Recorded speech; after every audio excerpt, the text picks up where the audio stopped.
अल्हम्दुलिल्लाहि रब्बिल आलमीन वस्सलातु वस्सलामु अला सय्यिदिल अंबियाइ वल मुरसलीन अम्मा बाद फ़अऊज़ु बिल्लाहि मिनश शैतानिर रजीम बिस्मिल्लाहिर रहमानिर रहीम अस्सलातु वस्सलामु अलैका या सय्यदी या रसूलल्लाह व अला आलिका व अस्हाबिका या सय्यदी या हबीबल्लाह अस्सलातु वस्सलामु अलैका या सय्यदी या रसूलल्लाह वाला आलिका व अस्हाबिका या सय्यदी या हबीबल्लाह। कुरान विद इस्लाम के चैनल में तमाम को खुश आमदीद। अस्सलामु अलैकुम व रहमतुल्लाहि व बरकातुहू। नाजरीन, हमने पिछले लेक्चर में वज़ू के हवाले से देखा था कि वज़ू का क्या तरीका है, वज़ू को किस अंदाज से अदा करना है। तो हमने आपको बताया था तरीका। हमने एक आयत भी पढ़ी थी कुरान पाक की, या अय्युहल्लज़ीना आमनू इज़ा कुमतुम इला सलाति फ़ग़सिलू वुजूहकुम व अयदियकुम इलल मराफ़िक़ि वमसहू बिरुऊसिकुम व अर्जुलकुम इलल काबैन।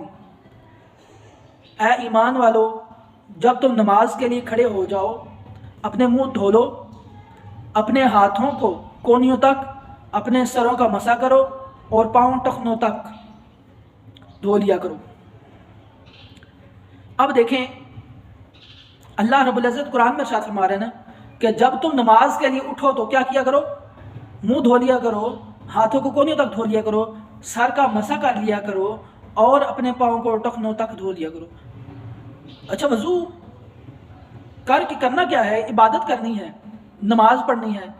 तो अगर हमारा वज़ू ही कंप्लीट नहीं होगा तो हमारी नमाज फिर होनी ही नहीं है, क्योंकि ज़ाहिर बात है फ़र्ज़ नमाज के पूरे नहीं, वज़ू के पूरे नहीं हुए तो फिर हमारी उस नमाज का कोई फ़ायदा नहीं होगा।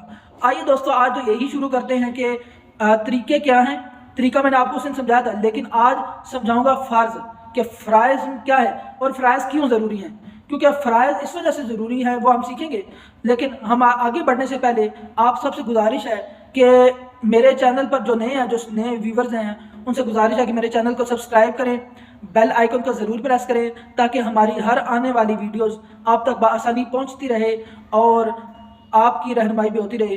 अल्लाह रब्बुल इज़्ज़त से यही दुआ करते हैं कि अल्लाह रब्बुल इज़्ज़त मुझे हक़ और सच बयान करने की तौफीक अता फरमाए। दोस्तों, हमने पिछले और जो नए बंदे हैं, जो नए हैं या जो पुराने हैं, तो सबसे गुजारिश यही है कि मेरी हर वीडियोस को लाइक करें, कमेंट्स करें, शेयर करें दोस्तों के साथ, ताकि हर बंदा इस चीज़ से फैज़याब हो सके और दोस्तों से मज़ीद सब्सक्राइब भी करवाएं ताकि कोई बंदा भी इस कार्य खैर में पीछे ना रह जाए। आइए दोस्तों, शुरू करते हैं। उस दिन हमने तरीका सीखा था कि वज़ू को किस तरीके से अदा करते हैं। आज हमने जो शुरू करना है वो वज़ू के फ़राइज़ हैं, और फ़राइज़ किस कदर ज़रूरी हैं ये भी जान लेते हैं। हम पढ़ेंगे वज़ू के फ़राइज़, सुन्नतें, मुस्तहबात, ये चीज़ें अलग-अलग पढ़ेंगे कि वज़ू के में क्या फ़र्ज़ क्या हैं, फिर सुन्नतें क्या हैं, फिर मुस्तहबात क्या हैं। आज सीखना है सिर्फ फ़र्ज़, और फ़र्ज़ वो चीज़ें हैं कि जिनके बगैर वज़ू ही कंप्लीट नहीं होता।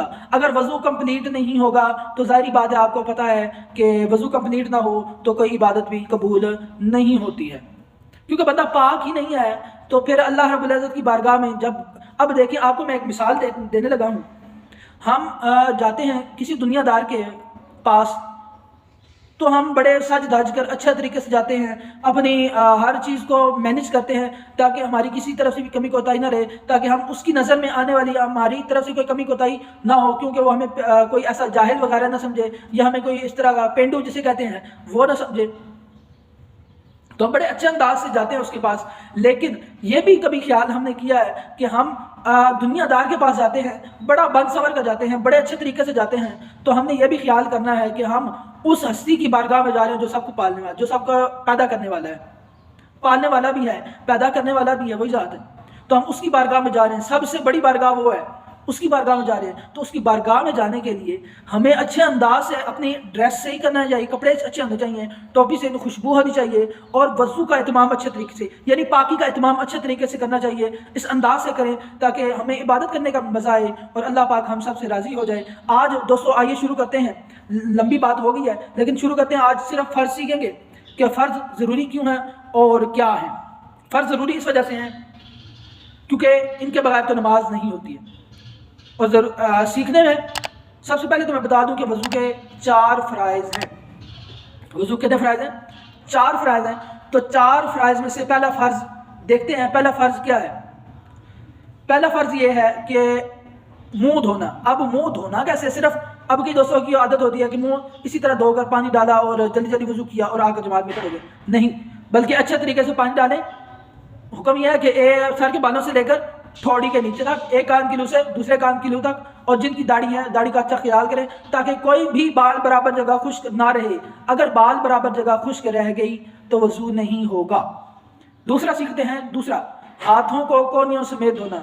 اب یہ ہاتھ ہیں، یہ آ کر پہنچے ہیں، پہنچے آگے جا کر یہ کونیاں ہیں.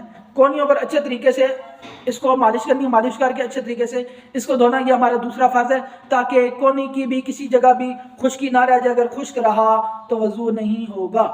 آئیے تیسرا سیکھتے ہیں. تیسرا کیا ہے فرض؟ تیسرا فرض یہ ہے کہ سر کے چوتھائی مسح کرنا. چوتھائی سر کا مسح کرنا. اب میں نے اس دن آپ کو سمجھایا تھا پریکٹیکل کر کے کہ سر کا مسح کیسے کرنا ہے، وہ بھی میں آپ کو دوبارہ ریپیٹ کر دیتا ہوں کہ کیسے کرنا ہے. لیکن فرض کا جو ہے وہ انداز ہے وہ چوتھائی سر کا بتایا گیا ہے، لیکن پورے سر کا مسح کیسے کرنا ہے وہ بھی آپ کو سمجھا دیتا ہوں. اب دوستو میری طرف دھیان سے دیکھنا ہے تاکہ آپ کو اس چیز کی سمجھ آئے. میری یہ 3 انگلیاں ہیں، ان 3 انگلیوں کو آپس میں جوڑ لینا ہے. جوڑ کر اور اچھے انداز سے یہ سارا کرنا ہے. یہ پیچھے لے کے جانا ہے. آپ کی 3 انگلیاں، مطلب ہم نے پورا ہاتھ لگانا ہے آگے سے بھی اور پیچھے سے بھی. ہم نے 3 انگلیاں یوز کر لی. یہ یہاں تک لے گئے، اس کے بعد یہاں سے پیچھے سے دوبارہ رپیٹ کرتے ہیں، یہاں لے کر آئے. یہ ہمارا پورا آگے فرنٹ کور ہو گیا، لیکن ہمارے انگوٹھا اور یہ انگلی بچ گئی. ہم نے اس کو یہ اچھے انداز سے ادھر یہ اچھے انداز سے کرنا ہے.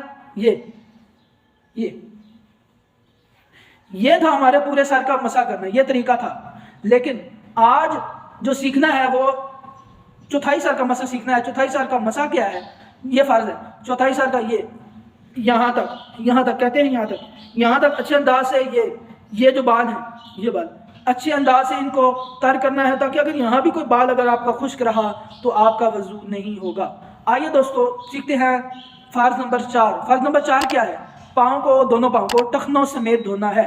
دونوں پاؤں کو ٹخنوں سمیت اچھے انداز سے دھونا ہے تاکہ کوئی بھی بال برابر جگہ خشک نہ رہے. اگر بال برابر جگہ خشک رہ گئی تو ہمارا وضو نہیں ہوگا. دعا ہے کہ اللہ رب العزت ہمیں اچھے انداز سے وضو کرنے کی توفیق عطا فرمائے، اچھے انداز سے پاکی حاصل کرنے کی توفیق عطا فرمائے.